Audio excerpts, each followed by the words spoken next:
I think it was maybe Chris Kyle's book. He described some of the enemy as savages, and he got some flack, as if that was like a racist term to describe the whole savages. Country. But the people that are blowing up children, savage is too nice a word. What do you say? Oh, he was having a rough day? Right. No, he's a freaking savage. Yeah. He's a freaking piece of crap. He meant to kill and maim and terrorize as many people That's so as funny. He Gets slack for saying the word savage. How pathetic are we? Right. Like, oh my God, dude. You wouldn't be saying that if your kid just got blown up. Right. You wouldn't be saying that if your wife just had her breast cut off and freaking her eyes gouged out. You don't really hear back here. I mean, that's the whole purpose of your military is like a force field to like keep that away from our homeland. Right. Congress should have some kind of exposure to loss, to some kind of fighting or conflict, because they have no idea what they're talking about. War is gory. It's hell. It's rough. There are no rules. No matter what try to rules they put on you, the bad guys don't follow rules.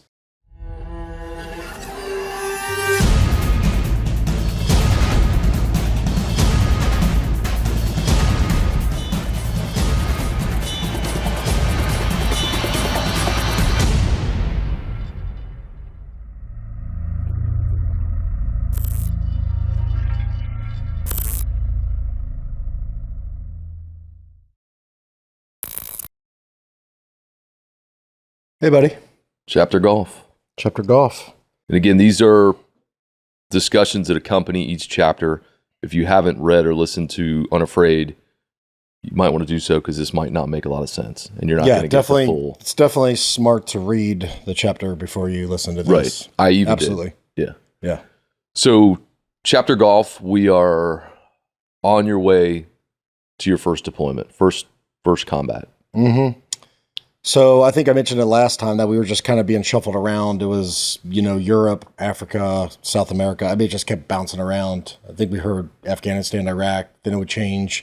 Obviously, you want to go to either Iraq or Afghanistan. That's what you should want to, because that's what you signed up for, right? I didn't want to go like on a fun deployment. I wanted to go fight, get bad guys, exactly, fight. So we finally got it to where we were going to Iraq, and we ended up going to Mosul first. We did direct actions, or DAs, which is where you kind of SWAT style tactics or operations. So we went up there and it was cool. It was you're at the big game, or you think the big game, like here it is, bullets flying everywhere, explosions going off everywhere. It's the real deal. But it's not. The bullets aren't flying everywhere. At least they weren't from that deployment. They're not flying everywhere. There was not explosions everywhere. There are times when that happens, but just for that deployment, it did not. Probably the coolest thing was probably my first time going through the door. And there was, as soon as I made entry, I was either the 1 or 2 man. I want to say the first guy after the breach went.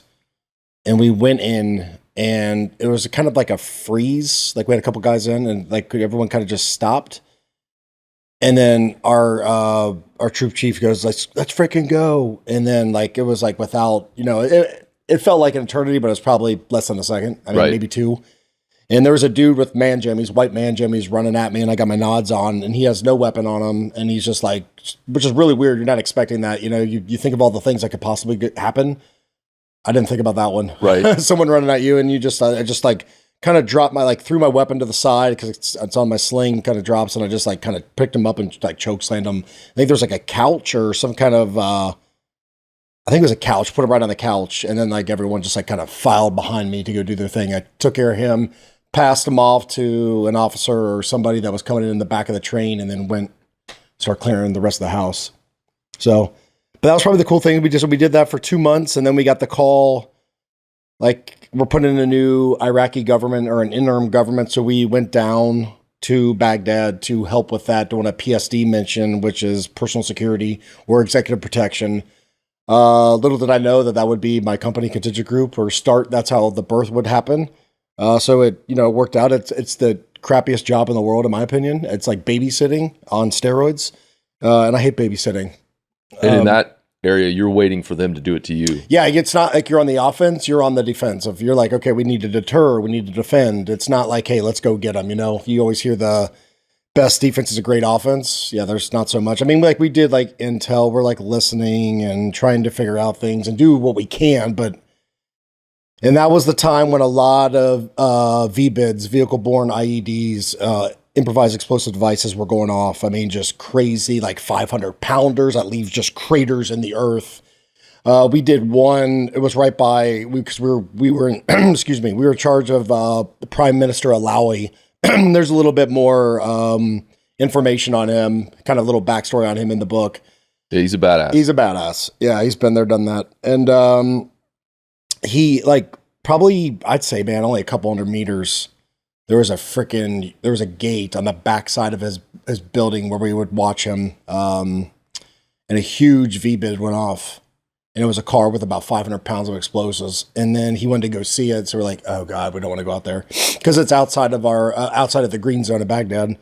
So we go out there and there's just this huge crater and and it's weird because that was my first exposure to, an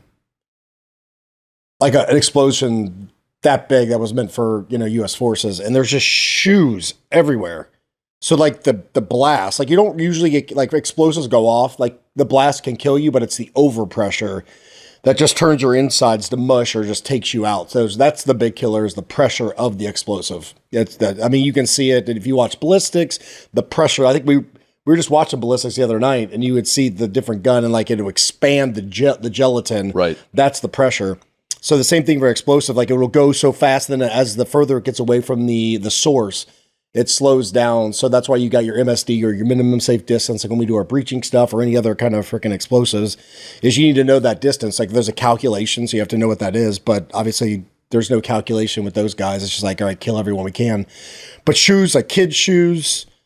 I mean, you can tell women's shoes, just Iraqi soldier shoes. So people have just been blown out of their shoes. Blown out of their shoes. There's some flesh over here, some flesh over there, body parts.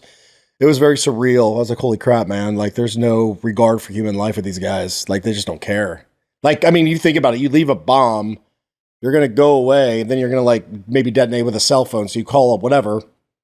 You don't know who's there. You don't know who's come and gone by the time you dropped it off. You don't know who's there.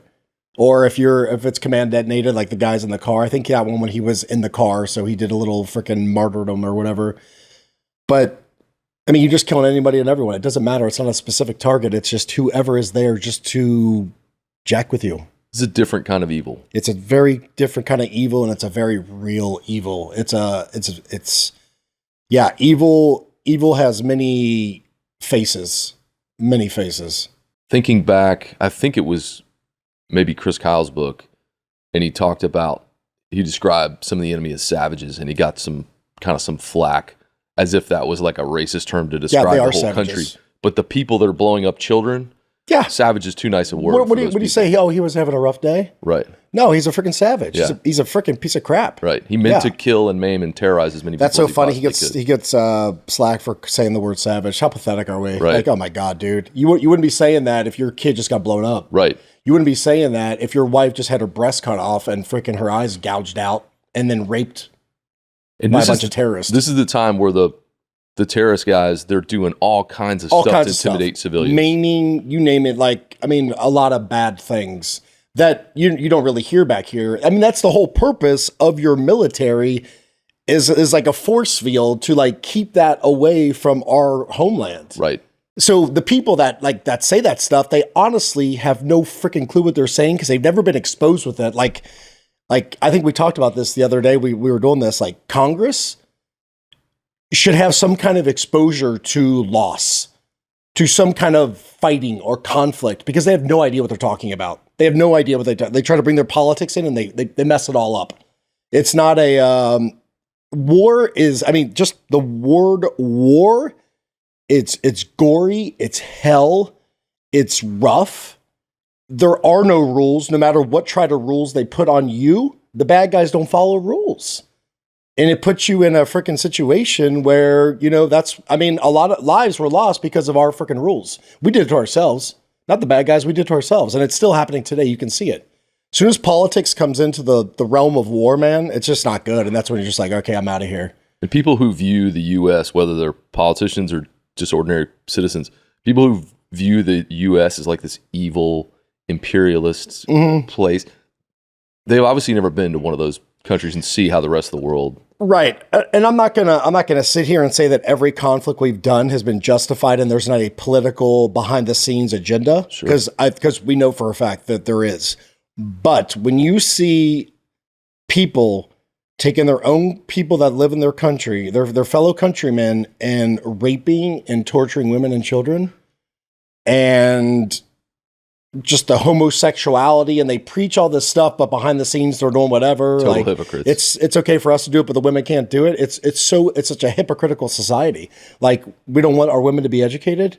Okay, so there's your women's rights. Now what are you saying? Right? Like, it's just like, it's such bullcrap, dude. It's ridiculous. And you tell these people and they just don't believe it. It's like you have to like bring them by their ear and show them, okay, do you see this body now?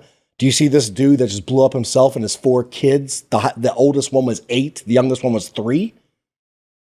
I mean, you know what I mean? It changes you. It changes you. And you can see the true evil. That's not something that most Americans have a frame of reference to. No, they can't even wrap their head. I don't. They don't even take the time to like, okay, what would that look like? What would that feel like? They just pass by with their privileged life. And I say that because like we always hear the word like privilege and like this person, dude, America's privileged, man. Every American is privileged. The poorest person in this country is privileged compared 100% to most of the rest of the world. Thanks to our founding fathers. Right. And that was what it was supposed to be. And people don't understand that. They don't get it, dude. Everyone that's walking around that, we went to the gym, we go to certain restaurants that we were at last night, like walking around, shopping. Right. Like, people can't do that everywhere. Cell phones, everywhere. Wi-Fi. Yeah. So that's why when people like certain media outlets are trying to censor certain things or they want to push certain agendas, that's where the people that really believe in the freedom have a serious problem, like myself, is because that's not America. Well, you've been out there, and like you said, you were fighting those guys over there, so we don't have to deal with them here, so we can have that privileged, great, amazing life we have here. What's it feel like when you hear that, complaints and you've gone out there and earned it for these people who may not appreciate it? I don't know if I would frame it as they appreciate it. I think that's like your God-given right, being born in this country, which is so beautiful. It's a beautiful thing. Like I myself was born in this country, thankfully.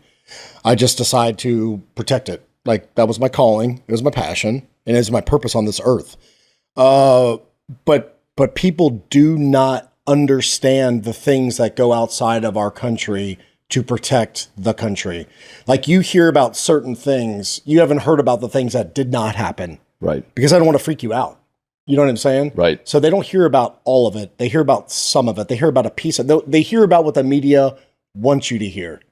So there's good people at all our agencies and military that are trying to do good things. But like I always say with everything, you hear me say this all the time, there's still 10% of turds in every organization that freaking suck, and they need to be, gone. But I mean, that's the nature of the beast right there. And those 10% always tarnish the rest. Yes, they do. Whether it's cops, teachers. It is like, okay, we have a bad cop, right? And all of a sudden every cop is bad. Right. No, we have a bad teacher. Is she molest a child? Is every teacher bad?